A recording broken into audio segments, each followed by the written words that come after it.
दोस्तों नमस्कार। कुंभ राशि वाले मेरे मित्रों, आप सभी का बहुत बहुत स्वागत है हमारे इस यूट्यूब चैनल पर। मित्रों, आप सब कैसे हैं? माता कामाख्या की कृपा से आप सब अच्छे होंगे, घर पे सब कुशल मंगल होगा।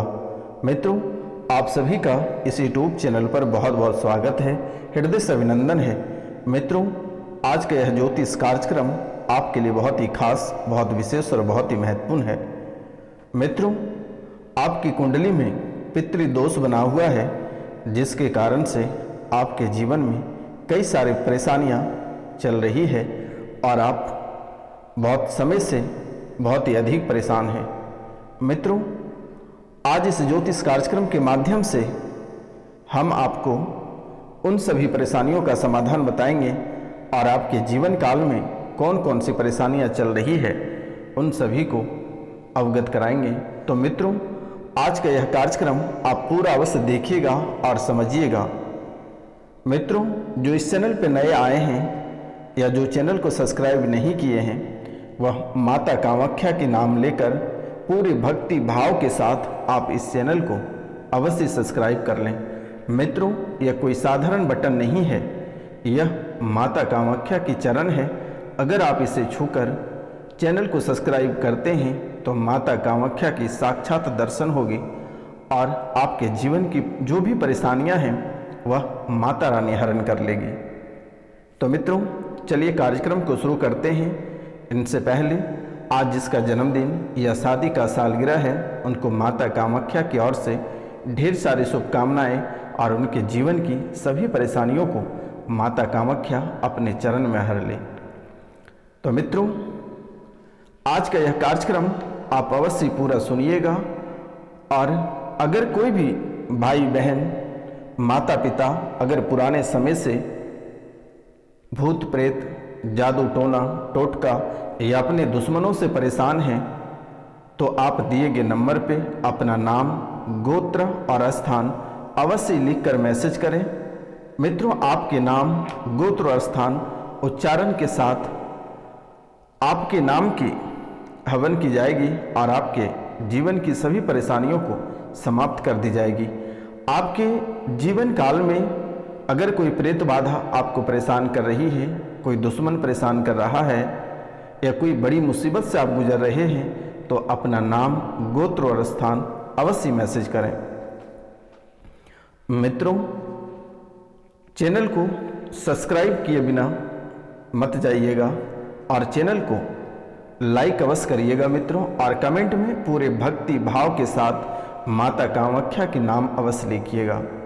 मित्रों, ना जाने आप कितने समय व्यर्थ कर देते हैं, बस सिर्फ 5 मिनट का समय निकालकर आप इस कार्यक्रम को देखना है और समझना है और कमेंट में सच्चे दिल से, पूरे भक्ति भाव से, श्रद्धा पूर्वक आप कमेंट में जय माता कामाख्या अवश्य लिखें।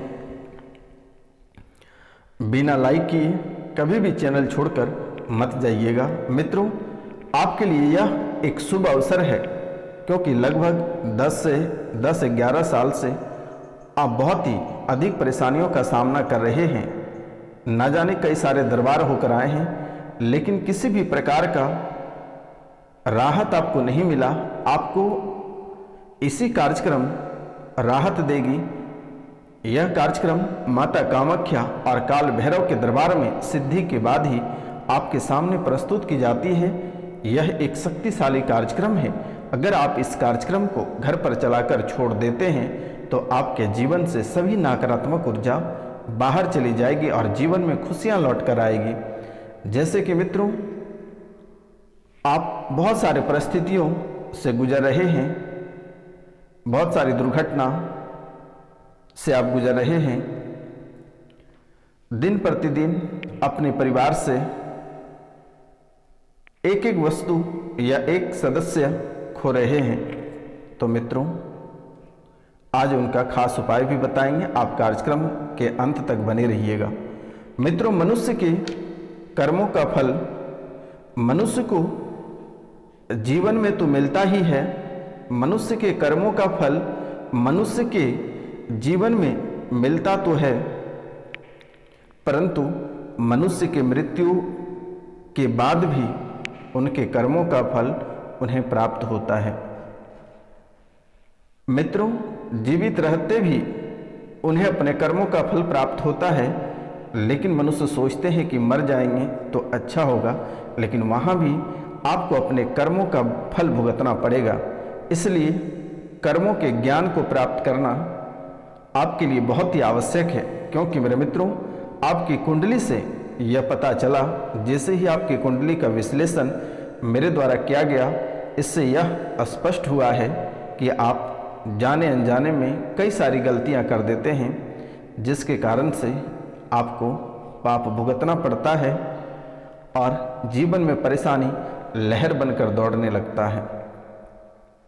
क्योंकि मित्रों, नरकों में जीवन के जाने का वर्णन भी मिलता है कि मनुष्य नरक में भी जाता है तथा मृत्यु के बाद आत्मा की गति होती है। जैसे कि गांव घर में कहते हैं कि उनको गति प्राप्त हुआ, यानी उनके साथ अच्छा हुआ, तो मृत्यु के बाद आत्मा की गति होती है। आत्मा योनि में जन्म लेता है या प्रेत योनि में जन्म लेता है, या जो प्रेत योनि में जन्म लेता है वह प्रेत योनि से मुक्ति भी प्राप्त होता है। मृत्यु के बाद प्राणियों की स्थिति, जीव की यमलोक यात्रा विभिन्न कर्मों से प्राप्त होता है। मित्रों, मृत्यु के बाद प्राणियों की स्थिति, जीव की यमलोक यात्रा विभिन्न कर्मों से प्राप्त होता है। नरकों, योनियों तथा पापियों की दुर्गति से संबंधित अनेक गुण एवं रहस्य हैं हिंदू धर्म के 16 संस्कारों में। मित्रों, हिंदू धर्म के 16 संस्कारों में 3 जन्म से पूर्व, 4 जीवन काल में तथा 1 संस्कार मृत्यु के उपरांत किया जाने वाला है। मित्रों, हमारे हिंदू धर्म में 16 संस्कारों में 3 जन्म से पूर्व, 4 जीवन काल में तथा 1 संस्कार मृत्यु के उपरांत किया जाने वाला अंतिम अर्थात अंत्येष्टि कर्म है, जिसका संबंध दाह संस्कार व अन्य अनुष्ठान से है, जो कि एक बहुत ही अद्भुत है। मृत्यु से 12 दिनों तक मृतक की आत्मा अपने घर या अपने आवास या सगे संबंधियों के आसपास ही रहती है। मृतक की आत्मा अंत्येष्टि कर्म का संचालन कर रहे पुरोहित के शरीर में भी देव के रूप में प्रवेश करती है। मित्रों, जो पंडित क्रियाक्रम या कार्यक्रम कराता है, उसके भी शरीर में देव के रूप में वह प्रवेश कर जाती है। कुंडली में पितृदोष आपका बना हुआ है, जिसके कारण से कई सारे समस्याओं से आप जूझ रहे हैं। कुंडली में पितृदोष उपस्थित है और आप इन्हीं के वजह से आप परेशानियों से जूझ रहे हैं। आपको ढेर सारी परेशानियों से जूझना पड़ रहा है। व्यक्ति की मृत्यु के बाद उनका अंतिम संस्कार विधि विधान से नहीं हो पाने के कारण से पितृदोष बनता है, या असामयिक मृत्यु हो जाने से, अकाल मृत्यु होने से, दुर्घटनावश मृत्यु होने से, या फिर माता पिता की देखभाल सही से ना करना जब भी जीवित रहते हैं, उनको अगर आप सताते हैं, भोजन पानी समय पे नहीं देते हैं, या किन्हीं के बातों में आकर माता पिता को घर से बाहर कर देते हैं, माता पिता के साथ दुर्गति होता है, उनके भी कारण से पितृदोष बनता है। तो मित्रों, उस व्यक्ति से जुड़े परिवार को पितृदोष का सामना करना पड़ता है, और यह सिर्फ इसी पीढ़ी में नहीं बल्कि पीढ़ी दर पीढ़ी यह चलता रहता है। पितृदोष के कारण आपके व्यापार या नौकरी में नुकसान हो रहा है, शादी में रुकावट आ रही है, शादी के बाद तलाक की स्थिति बन रही है, दंपति अनेक उपाय करने के बाद भी संतान की सुख प्राप्त नहीं हो पा रही है, जो कि बहुत ही गंभीर विषय है। जन्म लेने के बाद बच्चा मंदबुद्धि पैदा होना, बच्चा विकलांग हो जाना, पैदा होते ही मर जाना।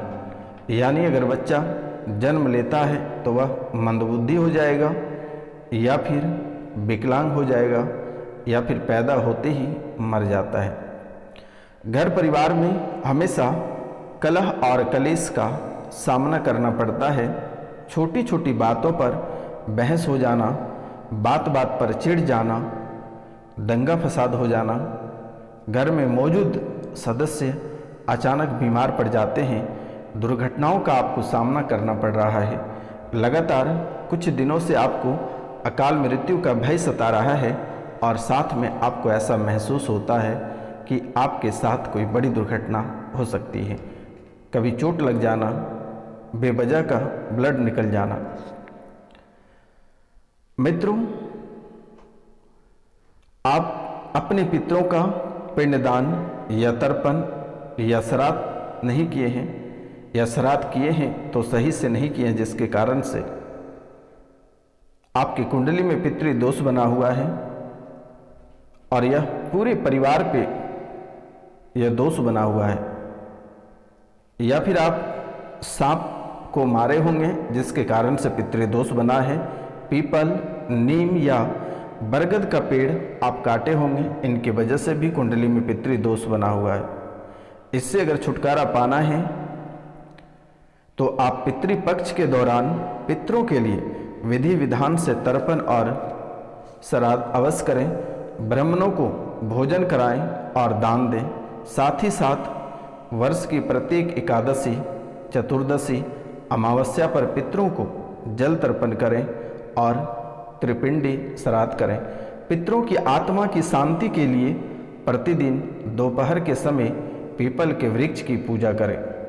पीपल के जल में काले तिल, दूध, अक्षत्र और पुष्प अर्पित करें। पितृपक्ष के दौरान रोज शाम को घर की दक्षिण दिशा में तेल का दीपक जलाएं। जरूरतमंद के लोगों को दान करें, गरीब का मदद करें, गरीबों का अपमान ना करें। घर की दक्षिण दिशा में पूर्वजों की तस्वीर अवश्य लगाएं। मित्रों, आज का कार्यक्रम यहीं तक था। आप सभी को नमस्कार, प्रणाम, राधे राधे। मिलते हैं आपसे अगले वीडियो में। तब तक के लिए जय हिंद, जय भारत।